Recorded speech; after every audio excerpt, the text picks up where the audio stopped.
Grandes fábricas do Brasil e do mundo organizam o trabalho de forma bem sistemática.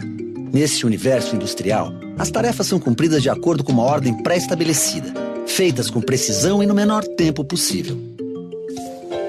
Na produção, seja na fábrica ou no escritório, todo o trabalho é planejado de tal forma que possa ser realizado com o mínimo de perdas e o máximo de rendimentos. Essa forma de organizar a produção é orientada pelas ideias do norte-americano Frederick Taylor, um engenheiro obstinado por resultados e, principalmente, pela melhor forma de realizar o trabalho segundo a sua concepção. Seus objetivos eram claros: diminuir o desperdício de tempo e de material nos processos de trabalho e aumentar a produtividade. Taylor desenvolve a chamada organização científica do trabalho, bem como a seleção científica do trabalho. Essas metodologias se tornaram conhecidas como Taylorismo. Taylor era um engenheiro obstinado por resultados. Trabalhando numa fábrica, ele foi observando que alguns trabalhadores faziam, como ele nomeou, cera no trabalho. Eles não trabalhavam o máximo que podiam, no menor tempo que podiam. Então ele começa a cronometrar alguns trabalhadores até descobrir aquele que fazia a atividade em menor tempo e com maior produtividade. A maneira de organizar o trabalho proposta por Taylor, à época, no início do século passado, ele não se limitava apenas a esse viés de exploração absurda dos meios de produção, sobretudo dos trabalhadores. Ele também introduz nas suas técnicas algumas coisas bastante inovadoras para a época, como remunerar o trabalhador pelo seu esforço direto, que é o princípio básico da meritocracia atual. Bem como também ele começa a inserir processos de seleção científica do trabalhador, onde ele vai considerar o posto onde esse trabalhador vai ocupar e as suas habilidades para ocupar esse posto. Bem como também é o primeiro a se preocupar com a qualificação desse trabalhador que à época, no início do século passado, no início do século XX, tinha baixa escolaridade e pouquíssima qualificação profissional. O Taylorismo tem como características a divisão das tarefas de trabalho dentro de uma empresa em pequenas partes. O treinamento do trabalhador para cumprir as tarefas no tempo determinado pela chefia. E a seleção dos trabalhadores por sua capacidade por peça produzida. Taylor analisava como cada tarefa poderia ser feita e estabelecia o tempo necessário e o método mais rápido de trabalho para executá-las. O cronômetro passa a ser uma importante ferramenta na produção, pois com ele era possível controlar os tempos e os movimentos dos trabalhadores. Em troca, pagava-se um adicional por peça produzida ou serviço realizado. Com essa nova forma de organização do trabalho, Taylor atingiu seu objetivo: produzir mais em menos tempo com menor custo.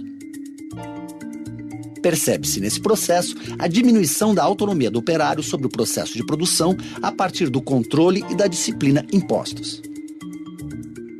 A partir do momento que esse trabalhador não tem mais autonomia para executar a tarefa de acordo com o conhecimento previamente adquirido, e essa tarefa, ao longo do processo de expansão da produção, ela cada vez mais se fragmenta em tamanhos menores, ela é definida em partes indivisíveis, o trabalhador perde o conhecimento do processo como um todo, ao mesmo tempo que ele perde o conhecimento e a autonomia em relação à sua fração, a fração que ele passa a executar. Taylor inicia no início do século XX, uma revolução silenciosa, mas não menos importante para a humanidade.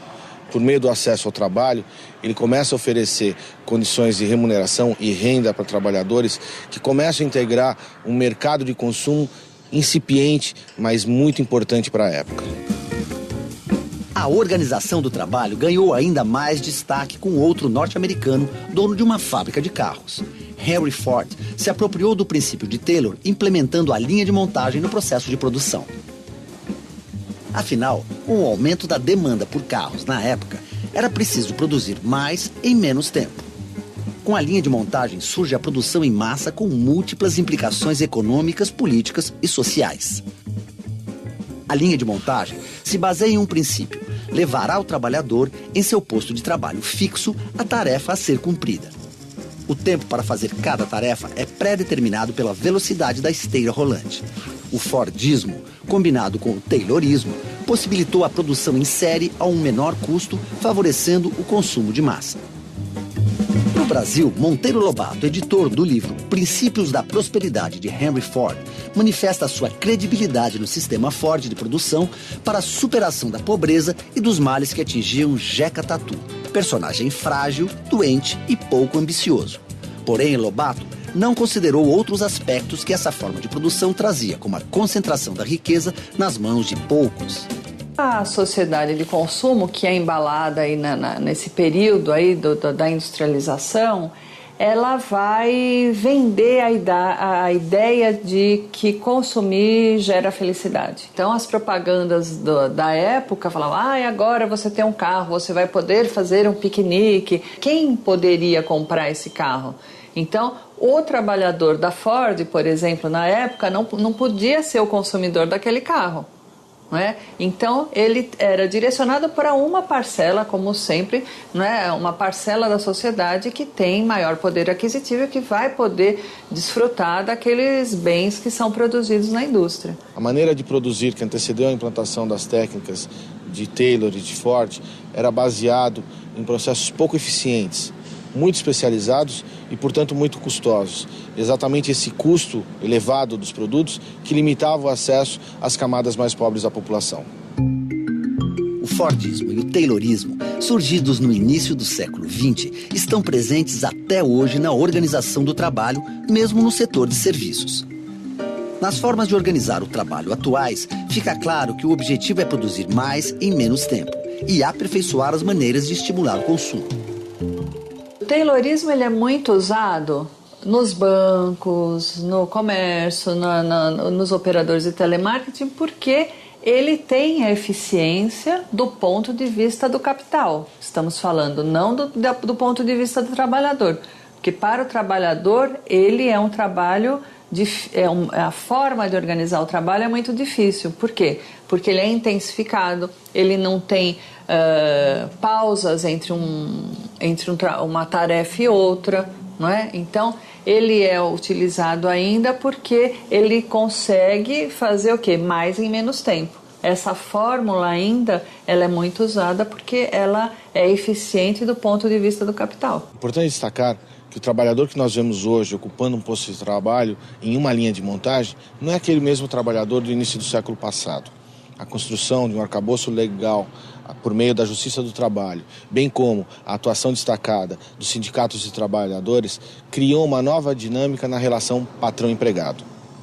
Quando a gente vê a área de produção de uma fábrica como esta, é difícil não se lembrar das fábricas do século passado. O processo de fabricação obedece ao mesmo sistema que leva o trabalho na esteira até os operários que ficam parados, fazendo apenas uma tarefa. Por trás dos produtos fabricados em série, ainda encontramos as práticas de Taylor e Ford.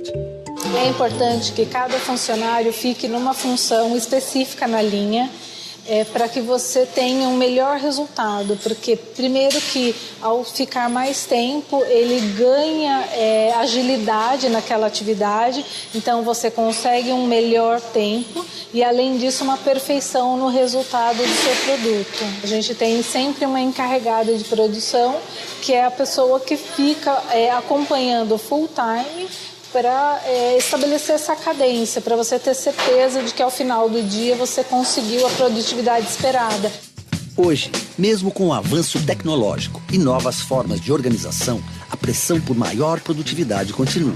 Produzir mais e melhor em menos tempo. Este objetivo permanece, mas o ritmo e a intensidade do trabalho podem afetar o trabalhador de várias maneiras.